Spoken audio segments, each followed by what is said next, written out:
그러니까 어떻게 보면 지금 정부의 넷제로 전략에 대해서 좀 어려운 부분들을 드러낸 겁니다. 안녕하십니까, 송준호의 생활 ESG입니다. 자, 이제 UN 기후변화 당사국 총회 COP26이라는 빅 이벤트가 10월 말 11월 초 정말 눈앞으로 다가왔습니다. 이 COP26의 개최국이 영국이잖아요. 근데 이 영국에서 이 COP26 개최 앞두고 내부 갈등이 고조되고 있다, 이런 뉴스가 나왔습니다. 간단하게 요약해서 드리자면 이제 영국의 보리스 존슨 총리가 COP가 참석국의 이제 실행이라든지 더 높은 기후 기준을 약속하게 해야 되기 때문에 우리 한국도 NDC 상향해서 상향 가지고 가지 않습니까? 40%로. 근데 그런 것들이 원체 어렵다. 이번에도 마찬가지다. 매우 어렵다. 이렇게 표현을 했고요. COP를 아무래도 지원하는 기업들이 있지 않습니까? 돈이 필요하니까. 그 지원 기업들은 영국 정부가 지금 회담을 개최하는데 그 관리가 너무 미숙하다. 경험이 없다. 이런 비판을 하고 있고요. 전문가나 활동가, 기후 쪽 주로 되겠죠? 그런데 그쪽에서는 정부 지지자들도 있는데 정부 넷제로 계획 자체를 문제를 들었습니다. 넷제로 계획 자체가 대체 허술하다. 이런 식으로 지금 내부에서 목소리들이 아무래도 나오고 있습니다. 좀 더 자세히 살펴보시죠. 10월 31일부터 개최되는 UN 기후변화 당사국 총회 COP26이 열흘 앞으로 다가왔습니다. 각국이 NDC 국가 온실가스 감축 목표 상향안 같은 것을 강화해서 COP26 협상 테이블에 곧 앉게 되는데요. 개최국인 이제 영국 보리스 존슨 총리가 이번 협상 매우 힘들 것, 이렇게 밝혔습니다. 참가자들이 더 강력한 약속을 하고 또 그걸 실제 행동으로 유도하는 것이 굉장히 어렵고, 우리는 지금 팬데믹, 이것도 굉장히 좀 중요한 이슈죠. 팬데믹과 유럽 같은 경우에 에너지 가격 상승, 미국도 올라가지만 특히 유럽 같은 경우에 이 상승 폭이 굉장히 크지 않습니까? 그래서 이 에너지 상승 같은 이런 외부 상황과 일부 국가들 미참석이 협상을 어렵게 할 것이다 하면서 존슨 총리가 어려움을 토로했습니다. 근데 존슨 총리가 이렇게 어려움을 얘기를 했지만 그 외에도 좀 문제가 될 것이 보이는데 영국 정부를 비판하는 내부 목소리가 점점 올라오고 있습니다. 누가 그러냐면 대기업 포함한 COP26을 후원하는 기업들, 또 영국 정부가 지금 관리를 잘 못하고 있다라고 지적을 했고, 비평가들은 영국 정부에 충분하지 못한 기후 야망, 주체자인데 그만큼 우리 기후 목표 SBTI라든지 그런 넷제로 목표들이 있지 않습니까? 거기에 기준을 미달한다, 이런 목소리들이 나오고 있습니다. 먼저 존슨 총리가 뭐라고 그랬냐면 협상이 매우 어렵다는 extremely tough라고 얘기를 했습니다. 보시면 이것의 의미가 COP26 통해서 어찌 보면 이제 영국이 EU를 나온 브렉시트가 있었는데 이 이후에 어떻게 보면 기후 위기라든지 이런 부분에 있어서 새로운 역할을 하고 또 어떤 리더십을 보여줄 것인지 이런 것들을 소개하는 아주 좋은 자리가 될 수가 있겠죠, 잘한다면. 근데 이제 여러 가지 내부 목소리가 나오고 있는 것입니다. 자, 외부 상황에 대한 위협은 존슨 총리가 이제 얘기를 하고 있는 부분인데, COP26에는 블룸버그 보도를 따르면 이제 전 세계 지도자 120명이 참석할 예정인데, 문제는 세계 1위 탄소 배출국 어디입니까? 중국이 시진핑 주석이 얼마 전에 참석 안 하겠다 이렇게 했었고, 요새 핫한 인물이죠. 브라질 자이르 보우소나루 대통령이라든지 인도 나렌드라 모디 총리 같은지, 인도도 배출량이 많고 또 브라질 같은 경우에는 아마존 밀림이 있으니까 굉장히 좀 중요한 국가들인데, 이런 데에서 이제 COP 노쇼 할 것으로 보이니까 이제 좀 의미가 있느냐, 이런 얘기를 하는 거죠. 또 엘리자베스 2세 영국 여왕까지 COP26에 참석하지 않는 정상들에 대해서 이제 말만 하고 행동을 하지 않아 짜증이 난다, 이렇게 비판을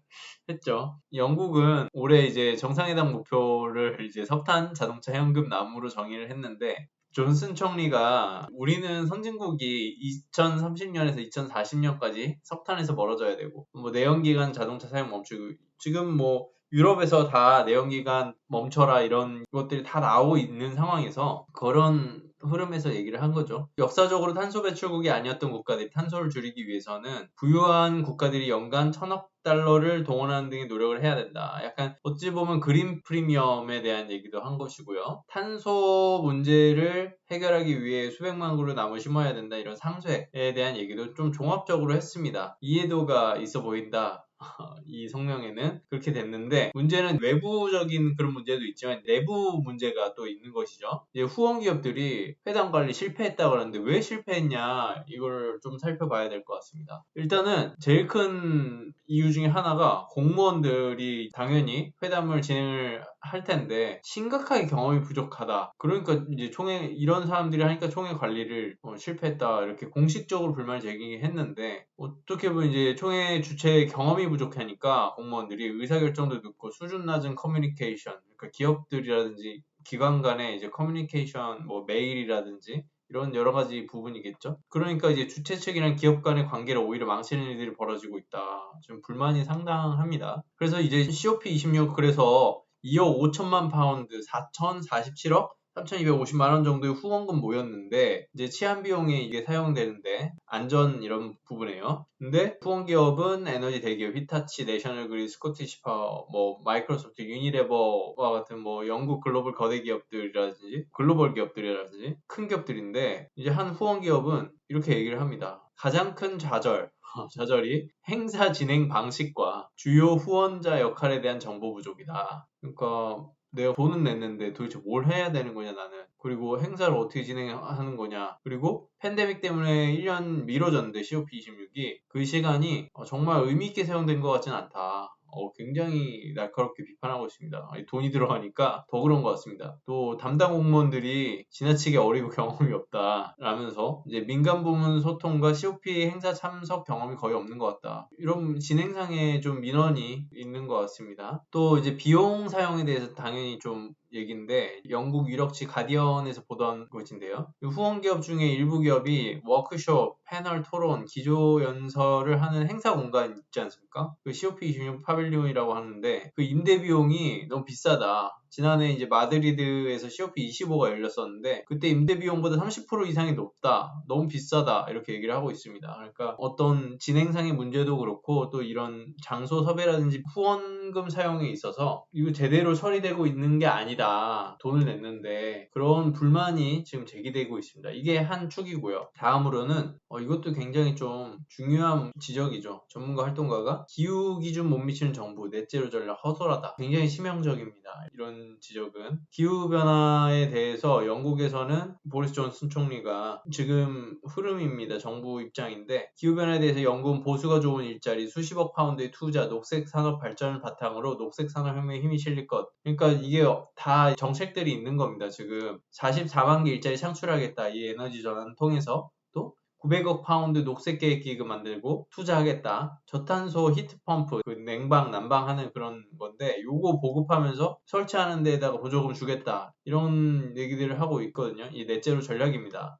근데 이제 재무부에서 좀 재밌는 문서가 나왔는데, 이 넷제로 리뷰라는 겁니다. 링크 달아놨는데 이게 영어긴 한데 보실 분들 한번 확인해 보시면 좋겠습니다. 여기 보면은 정부가 화석연료 세금을 통해서 참 세수 감소가 좀 생길 거다, 이런 지적들. 그러니까 어떻게 보면 지금 정부의 넷제로 전략에 대해서 좀 어려운 부분들을 드러낸 겁니다. 그런데 이제 야당의 산업부처 장관, 여기는 영국은 그림자 캐비넷, 그림자 내각이라고 해서 총리제지 않습니까? 그런데 총리가 언제든 신임 투표 통해서 교체가 되면 바로 그 다음 내각이 바로 들어와야 되기 때문에 그림자 내각이라고 해서 야당에는 야당 내각이 이렇게 다 동일하게 존재합니다. 바로 이렇게 대체할 수 있도록. 그림자 내각의 산업부처 장관입니다. 에드 밀리밴드가. 기후위기 대응 위해서 전환 투자, 이제 전환에 들어가는 이 투자가 실패하면은 소비자뿐만 아니라 해당 산업에 종사하는 근로자에게 공정성 문제, 정의로운 전환 얘기를 하는 것이죠. 일자리 잃고 뭐 그런 문제들, 이런 것들을 일으킨다 지적을 했고요. 또 철강산업 같은 경우에도 주요 산업이죠. 탄소 배출 많은 5대 산업 중에 하나인데, 이게 15년 안에 넷제로 도달하려면 60억 파운드, 9조 7천억 원의 비용이 되는데 넷제로 리뷰 문서에 철강에 대한 내용이 하나도 없다. 넷제로 계획이 너무 허술하다, 이렇게 지적을 하고 있습니다.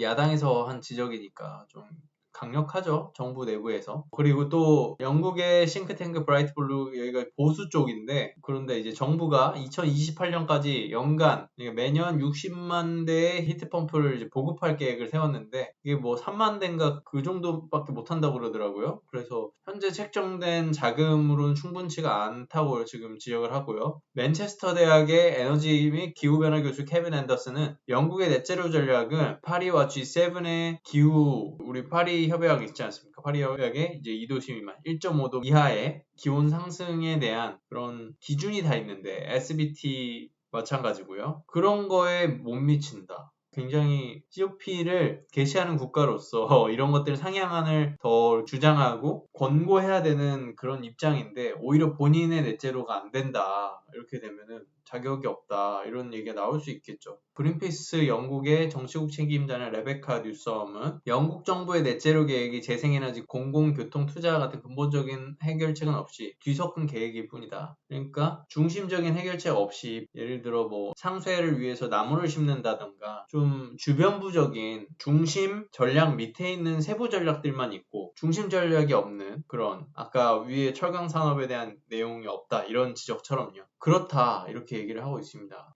뼈아픈 지적이죠. 영국 개최국으로서 사실 지금 외부적인 요인도 굉장히 좀 큰데요. 여기 시진핑 주석이라든지 영국 여왕도 이제 말만 하고 행동을 하지 않아 짜증이 난다 이렇게 비판을 했지만 밑에 보면 내부 목소리 그리고 전문가 목소리를 보면 영국 스스로의 넷제로 계획을 계속해서 수정해 나가야 되고 지금 거의 시간이 다 됐지만 개최국으로서 권고하는 것도 중요하지만 본인 스스로가 더 좋은 걸 들고 나와야 된다. 근데 물론 영국 자체도 그렇고 오랜 기간 동안 준비를 해왔기 때문에 상당히 앞서간 부분이 있습니다. 하지만 그만큼 기준이 높은 만큼 또 이런 목소리에 대해서 더 귀 기울이고 선도적인 역할을 좀 해줘야 되지 않을까 생각을 합니다. COP26은 거의 다 다가온 만큼 잘 기다려 봐야 될 것 같고요. 또 COP26 개최 후에 어떻게 되는지 저희 임팩트원도 주시하고 있겠습니다. 오늘 송준의 생활 ESG 여기까지입니다. 감사합니다.